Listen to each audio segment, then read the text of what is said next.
உங்களோட monthly medicines with 20% discount and free டெலிவரியோட வாங்கணும்னா உடனே சக்தி ஃபார்ம் ஆப்பை டவுன்லோட் பண்ணுங்கள். தேர்தல் களம் எவ்வளவு சூடு பிடித்திருக்கிறது அப்படின்றதுக்கு அடுத்தடுத்த நகர்வுகளே சாட்சி.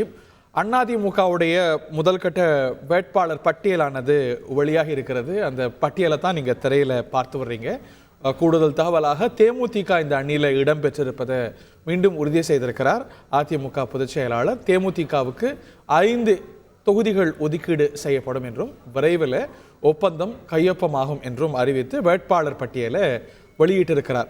நம்முடைய தலைமை செய்தியாளர் ராஜா இணைந்திருக்கிறார். இது முதல் கட்ட வேட்பாளர் பட்டியல் தான் இல்லையா? இதில் முக்கியமான சர்ப்ரைசஸ், முக்கியமான அம்சங்கள் என்ன இந்த பட்டியலில்? அதிமுகவினுடைய முதல் கட்ட வேட்பாளர் பட்டியலை அக்கட்சியினுடைய பொதுச் செயலாளர் திரு எடப்பாடி பழனிசாமி தற்போது வெளியிட்டுள்ளார். இந்த வேட்பாளர் பட்டியலை பார்க்கும் பொழுது 16 பேர் கொண்ட வேட்பாளர் பட்டியல். இதில் 2 தவிர மற்றவர்கள் அனைவருமே புதுமுகம் என்பது நம்மளால் புரிந்து கொள்ள முடிகிறது. அதாவது சென்னை வடக்கு, அதாவது வடசென்னை தொகுதிக்கு ராயபுரம் மனோ தற்போது வேட்பாளராக அறிவிக்கப்பட்டுள்ளார்.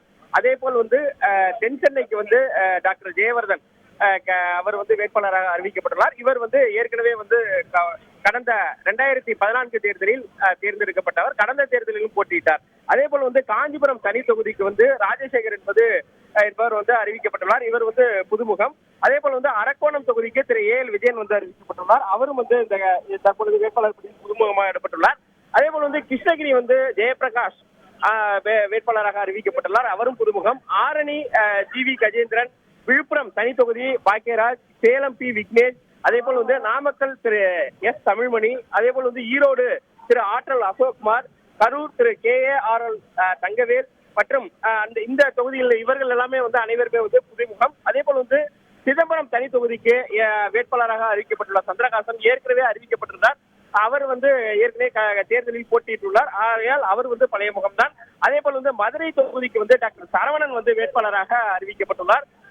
கடந்த சில மாதங்களுக்கு முன்புதான் அதிமுகவில் இணைந்தார். அவருக்கு தற்பொழுது போட்டியிட மதுரையில் வாய்ப்பு கொடுக்கப்பட்டுள்ளது.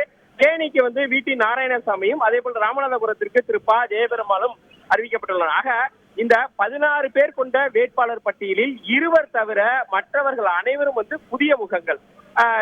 பொதுச் செயலாளரிடம் நாம் கேட்கும் பொழுது புதிய முகங்களுக்கு அதிக அளவில் படித்தவர்களுக்கு வாய்ப்பு கொடுக்கப்பட்டதாக பொதுச் செயலாளர்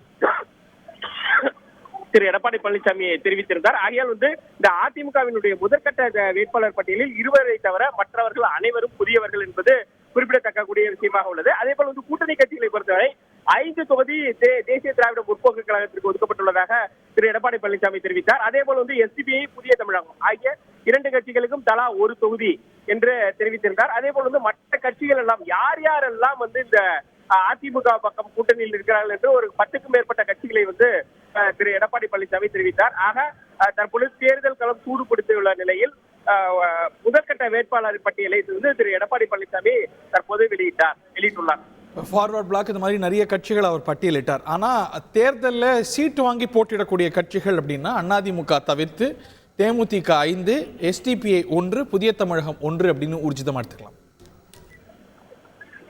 கண்டிப்பாக இந்த கூட்டணியில் அதாவது மொத்தமாக கூட்டணி கட்சிகளுக்கு என்று பார்க்கும் பொழுது தேமுதிகவுக்கு 5 தொகுதி, அதே போல் புதிய தமிழகத்திற்கு 1, SDPI 1 7 தொகுதிகள் மட்டும்தான் கூட்டணிக்கு ஒதுக்கப்பட்டுள்ளது. மற்ற அனைத்து தொகுதியிலும் அதிமுக தான் தற்பொழுது போட்டியிடுகிறது. புதுவையும் சேர்த்து அந்த மீதி 33 தொகுதிகளில் அதிமுக களம் காண்கிறது. அதை தான் திரு எடப்பாடி பழனிசாமி தற்பொழுது செய்தியாளர் சந்திப்பில் அதை உறுதி செய்தார். ஆனா கூட்டணிக்கு ஆதரவு தரக்கூடிய கட்சிகள் என்று பார்க்கும்போது புதிய பாரதம், அதே போல இந்திய ஃபார்வர்ட் பிளாக் உள்ளிட்ட பல்வேறு கட்சிகள் ஆதரவு தெரிவித்துள்ளனர். ஆனால் கூட்டணியில் இடம்பெறக்கூடிய கட்சிகள் என்று பார்க்கும் பொழுது அதிமுகவுடன் 3 கட்சிகள் மட்டுமே கூட்டணியில் உள்ள தேமுதிக மற்றும் SDPI, அதே போல் புதிய தமிழகம் ஆகிய 3 கட்சிகள் மட்டும்தான் அதிமுகவினுடைய கூட்டணியில் தற்பொழுது தேர்தல் களம் காணக்கூடிய கட்சிகளாக உள்ளது. ஹரி திரு கிருஷ்ணசாமி தற்பொழுது அதிமுக பொதுச் செயலாளர் திரு எடப்பாடி பழனிசாமியை காண்பதற்காக தற்பொழுது அதிமுக தலைமை அலுவலகத்துக்கு வந்துள்ளார். இன்னும் சற்று நேரத்தில் இந்த சந்திப்பு என்பது நடக்கிறது. தற்பொழுது வந்துவிட்டார். அவருக்கு 1 தொகுதி ஒதுக்கப்படும் என்று தற்பொழுது ஏற்கனவே திரு எடப்பாடி பழனிசாமி தெரிவித்திருந்தார். அந்த வகையில் அவருக்கு தென்காசி ஒதுக்கப்படலாம் என கூறப்படுகிறது. இந்த தற்பொழுது திரு கிருஷ்ணசாமி வந்து அதிமுக பொதுச் செயலாளர் திரு எடப்பாடி பழனிசாமியை சந்தித்து வருகிறார்.